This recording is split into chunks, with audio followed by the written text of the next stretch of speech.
Welcome to chapter 22, a chapter on budgeting. Now, this is a very high-level chapter.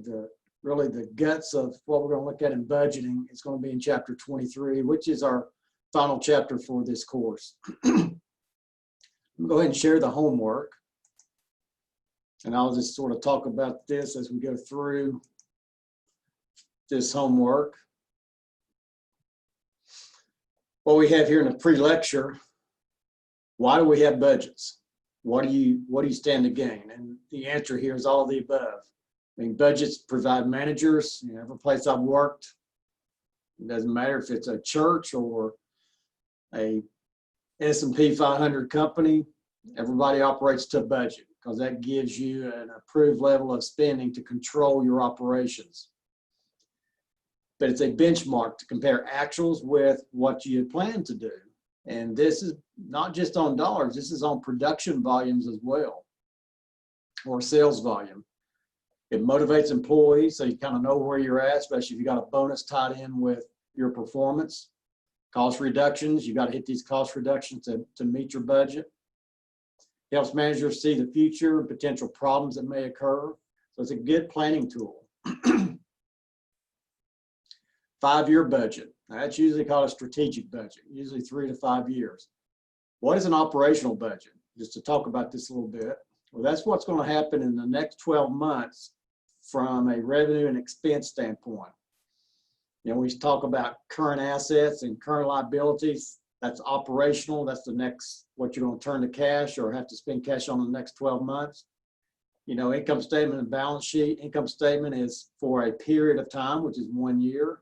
That's your operations, operational income, and so forth. And then a master budget is a budget that includes all your subsidiary budgets that feed that, starting with the cornerstone of your budgeting process, which is your sales budget. Sales drives everything. Sales drives your production budget, and your production budget drives your direct material, your direct labor, and then your overhead. And then you've got your SG&A, which is a separate budget. You're going to have a cash budget. You're going to have a capital expenditures budget. A lot of different budgets go into the total master budget. There it is, cornerstone of the master budget. Someone said that's in the final exam you have to take for College of Business. The sales budget is the cornerstone. It drives everything. Statement of cash flows, what part of that master budget? That's your financial budget. You're going to have a balance sheet, you're going to have an income statement, you're going to have your cash flow statement. Number 5, which would not appear in the cash budget? Why is depreciation not included? There's no cash involved, right? Interest expense, cash going out the door. Marketing expense, cash going out the door. Wages expense, cash going out the door. Depreciation, remember back on the statement of cash flows chapter, what's the first thing you add back to net income? Depreciation. It's a non-cash item. Finally, information technology has made it easier to perform all the following tasks except what? Sensitivity analysis, what if scenarios. Preparing performance reports to identify variance between actual and budgeted. Combining individual unit budgets, company, all of this, IT. I know when I put budgets together for Exide, I'd have a budget spreadsheet that might have 25 tabs on it. And one of those tabs was always a format that the corporate office wanted when they rolled all these locations together. So I can do anything I wanted to on the other 24 tabs, but the one tab had to be in a format that allowed them to do consolidated reporting very quickly. But this, the only one here that's that IT doesn't help you remove budgetary slack from the budget. That's something that everybody likes to put in there because you need to have an achievable budget, especially when your job depends on it.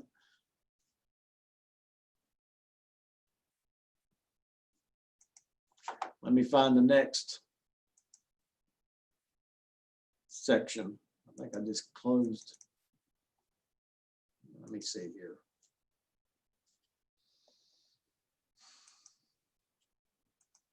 Practice set 1. These are all very quick, short questions. I'm not sure I'm sharing that, so let me go back here. There we go. What's the three key benefits from company get from preparing a budget? Forces managers to plan, right? People don't like to plan, at least most people don't. So the budget makes you plan once a year what your next 12 months are going to be. You always have to, since I was a controller, I always had to get everybody on board. You had your production people, your supply chain, your HR, especially your engineering and maintenance. Everybody has to think about what's going to happen in the next year. And so that promotes coordination, communication, and it's a benchmark.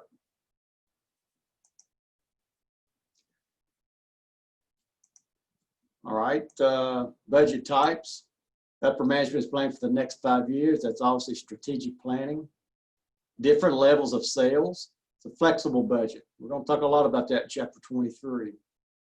County wants to determine if the company will have sufficient funds to pay expenses, right? That's cash. And then CEO wants to make company-wide plans for the next year. That's your master budget. A lot of things involved. All right, and then finally, number 3, maybe, there it is. This is a sales budget, very simple. For January and February, how many luggage sets are to be sold? 1,900 and 2,000, that's all given up here. Price per set, so very simple there. Total sales, 342,000. And see, this cornerstone budget drives everything. Drives your purchases.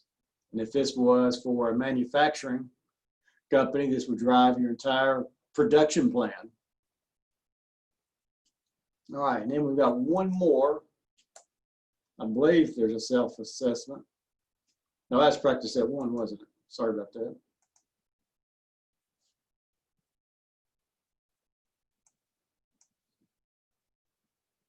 All right, this is a good exercise. This kind of pulls it all together. Make sure I'm sharing this.